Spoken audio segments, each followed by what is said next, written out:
Bienvenue dans cette nouvelle Daily Ops. Vous avez vu comme il est beau le vélo comme ça. Il est chargé assez haut. Mais contrairement aux apparences, c'est pas très lourd. En fait, c'est des boîtes en carton vide. Et donc finalement, ce qui pèse plus lourd, c'est les 6 paquets de flyers que j'ai dans une autre boîte à côté au fond du vélo. On doit avoir grand maximum 25 kg sur le vélo. Alors, ça me paraissait moins lourd que d'autres trucs sur la journée où j'avais plus ou moins le poids et je me suis dit, en fait ça va quoi. Le seul truc, et là où ça va un peu moins, c'est qu'il y avait de nouveau un vent très fort. Et du coup, évidemment, avec la belle face avant que je me suis faite, avec toutes ces belles boîtes en carton, le vent il a bien pris dedans. Et donc sur le trajet, en fait, j'avais le vent de face tout le temps. Et chaque fois que j'arrivais à un carrefour, où par exemple plus bas il y aura un square, c'est bon, les rafales latérales c'est des fous quoi. Et plus loin je vais passer au-dessus du canal, et là je m'attendais vraiment à devoir m'accrocher au vélo, et en fait là ça a été finalement. Et le plus dur c'est dur dans le sens où voilà, faut quand même éviter de se casser la figure avec le vélo qui est chargé comme ça. Alors bon, ici la marchandise est pas super fragile, mais n'empêche que voilà, c'est de la marchandise, il faut pas l'abîmer. Par exemple ici je savais qu'il allait plus pleuvoir, donc voilà, j'ai pas tout emballé à fond la caisse, parce que de toute façon la grosse caisse, je pense que j'avais pas assez de quoi l'emballer tellement elle était grande. Et je m'attendais pas à ça, on m'avait dit qu'il y aurait plein de petites boîtes. Plein de petites boîtes, ça rentre dans la bâche de l'omnium quoi. Sauf qu'il y avait une grande boîte avec plein de petites boîtes, plus plein de petites boîtes, donc le petit Tetris là, c'était sympa. Donc là je descends depuis la porte de Namur vers le rond-point Louise en utilisant cette toison d'or ou le boulevard de Waterloo. Je sais plus, enfin, ça dépend dans quel sens on est, il me semble qu'il y a des noms différents. D'habitude ça roule pas mal là, mais je sais pas ce qui se passait, il y avait visiblement plusieurs camionnettes qui voulaient s'arrêter pour livrer, donc du coup ça c'était pas mal ralenti. En temps normal, ça descend tout seul. Et là, on était à du 5 km/h. Et puis, quand on a commencé à avancer, ça allait un peu mieux. Mais évidemment, avec le vent de face, ça allait pas comme d'habitude non plus. Là, j'arrive sur le rond-point Louise, où il y a toujours plein de piétons et tout ça. Et donc, comme ils sont prioritaires, bien s'arrêter. Mais du coup, voilà, quand on a un piéton, et puis 1 mètre derrière, on a un piéton, puis 1 mètre derrière, on a un autre piéton. Et puis on a peut-être 1,50 m entre de nouveau un piéton, c'est un peu... je suis contente d'avoir le vélo et de ne pas être en voiture, parce que le vélo je peux me faufiler entre sans rouler sur les pieds des gens. Et donc c'est cool. Là où je rigolais moins, c'est ici. Bon, déjà je me fais dépasser par une trottinette. Et puis à cet endroit-là, voilà, je savais que j'allais avoir du vent, donc j'arrive quand même à gérer pas trop mal les rafales latérales. Et ici j'étais un peu... Voilà, je suis...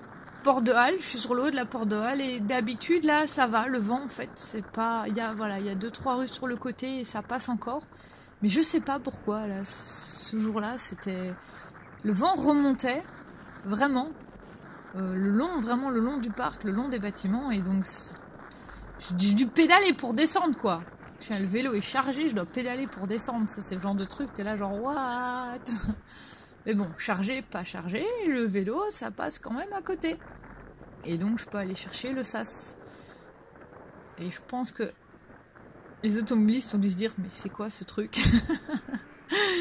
Après ça, j'ai de la chance, j'ai une bande bus. Il y a juste que les marquages au sol sont, en fait, pas de la peinture, mais des espèces d'autocollants, on va dire, qui sont chauffés, puis appliqués au sol. Et du coup, ça doit bien faire 1 cm d'épaisseur, donc quand on passe, ça fait un peu... Donc tu te dis, ok, ça va, ça tremblote un petit peu. Ici, je suis en fait sur la petite ceinture, donc c'est une espèce de petit ring dans Bruxelles. Donc fatalement, je ne peux pas y aller en vélo. Et donc j'ai une contre-allée qui est sens unique, mais sens unique limité. Vous voyez à gauche, il reste une piste cyclable pour les vélos qui remontent.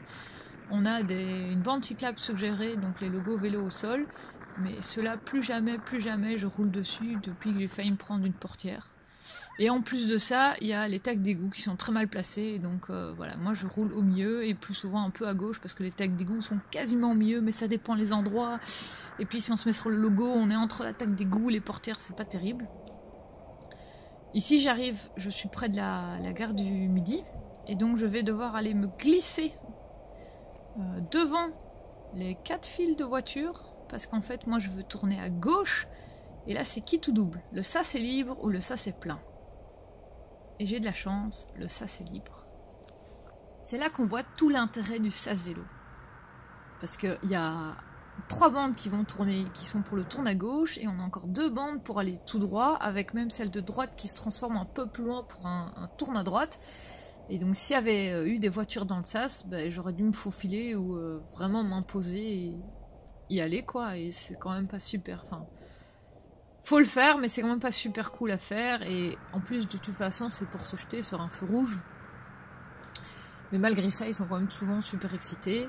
Et d'ailleurs, la camionnette devant moi, en fait, elle abande tout à droite. Et donc, en théorie, il va continuer tout droit sur la contre-allée que moi, je vais prendre.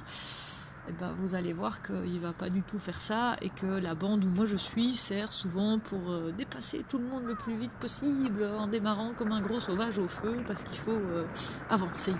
Il faut y aller. D'ailleurs, il réussit pas tout à fait bien sa manœuvre, le gars dans la camionnette, parce qu'il n'est pas le premier. Ici, j'ai de nouveau une petite contre-allée sympathique. Je roule bien au milieu aussi. En plus, il y avait des gars qui avaient fait des travaux au début de la rue, qui jetaient des crasses. Donc, je me dis, c'est bon, je vais pas les crever un pneu en plus de ça. Et j'aime bien en général ici le bout de la contre-allée près du feu, parce que la bande d'arrêt est assez loin. Et donc, même si officiellement c'est pas un sas, moi je peux me mettre et être devant toutes les voitures, sauf quand il y a voilà, le gars là qui fait je sais pas quoi. Et puis j'ai compris. Hop, demi-tour, d'accord, normal. L'itinéraire que je fais, je le connais assez bien parce que je l'ai déjà fait quand même 7-8 fois. Donc je sais où sont les pièges, notamment ici, quand on arrive dans des rails de tram d'une voie qui n'est plus utilisée et ça coûte moins cher de les laisser au sol. Parce qu'en fait là, comme vous pouvez le voir, je vois pas du tout l'avant du vélo. Donc les trous, les bosses, les failles au sol, je les vois pas. Je vois rien. Donc je vois vraiment, mon regard est porté plus loin sur la route devant, j'anticipe. Dans ces cas-là, en fait, dans des chargements comme ça, j'anticipe à fond. Lui, par contre, il a rien anticipé du tout. Hein. Merci. Voilà, les coussins berlinois, là, j'ai pas le choix, je dois me les prendre parce que je vais pas quitter les rails de tram pour remettre dedans. Et c'est d'ailleurs le truc que je ne fais pas ici non plus. Au bout, en fait, il y a un feu. Et après le feu, c'est la fête au slip. Et donc je la joue safe, je reste entre les rails de tram, même si je vois bien que les phases de feu, je suis pas sûre d'avoir la première. Et donc je vais perdre quand même du temps, même si du coup ça me permet quand même de regarder un petit peu plus au loin pour voir si c'est beaucoup le bordel ou pas beaucoup le bordel.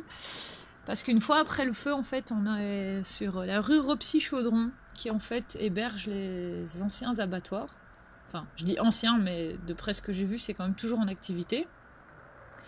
Mais en plus des abattoirs, il y a marché aux puces, brocante couverte, et un hall alimentaire avec 50 et des stades de vente de je ne sais pas quoi. Donc autant vous dire que ça décharge et ça charge dans tous les sens. Il y a une piste cyclable de chaque côté, mais on la voit pas très très très souvent. On a de chaque côté des gens garés en double fil, mais parfois sur la piste, parfois pas sur la piste, et donc ils sont en double fil mais pas alignés. Et puis on a des trous magnifiques, où je me suis dit que si j'allais mettre la roue là, c'était fini.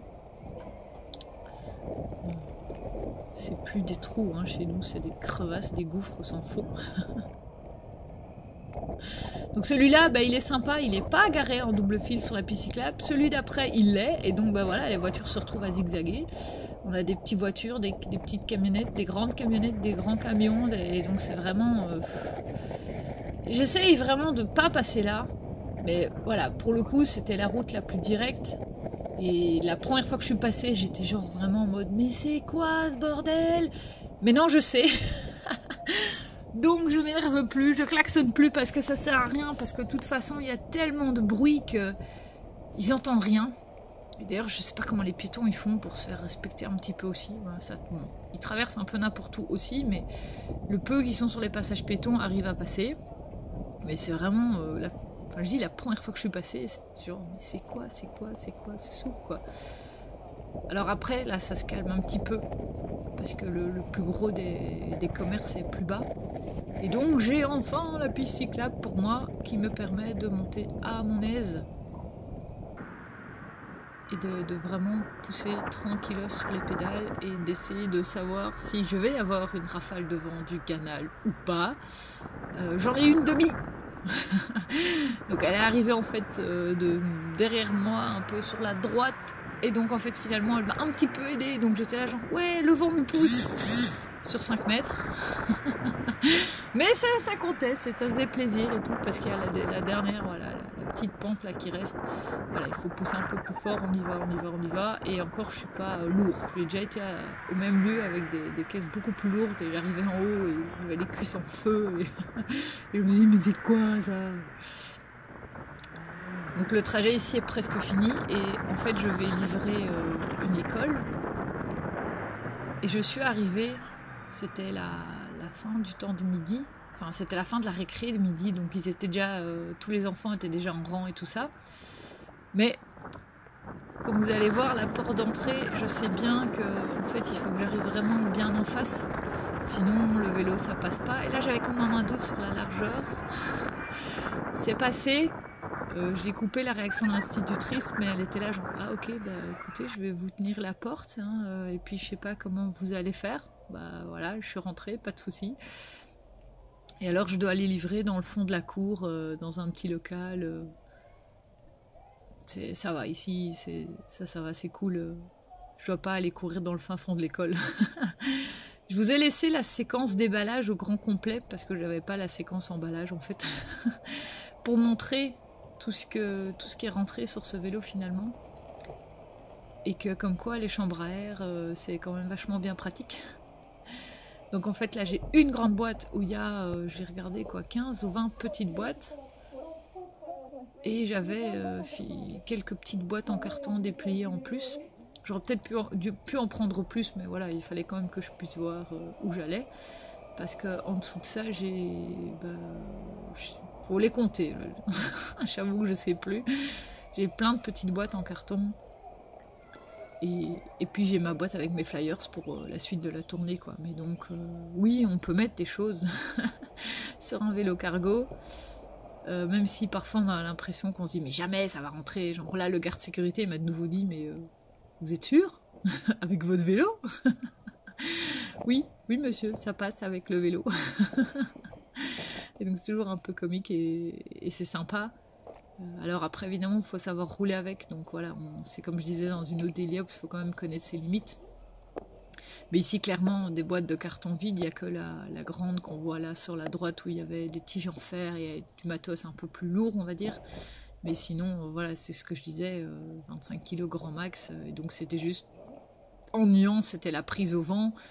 Et donc je serais curieuse en fait de retenter le même trajet, mais avec voilà, plein soleil, pas un pet de vent, et alors idéalement pas un pet d'automobiliste sur la piste cyclable, mais là c'est pas gagné, pour voir la difficulté, si c'est vraiment plus difficile, si ça prend vraiment le vent naturellement, ou si c'était juste voilà, parce qu'il y avait du vent ce jour-là. Donc voilà, les grandes questions de quand tu roules avec un vélo cargo chargé. Je vais vous laisser là. À plus et prudence sur la route.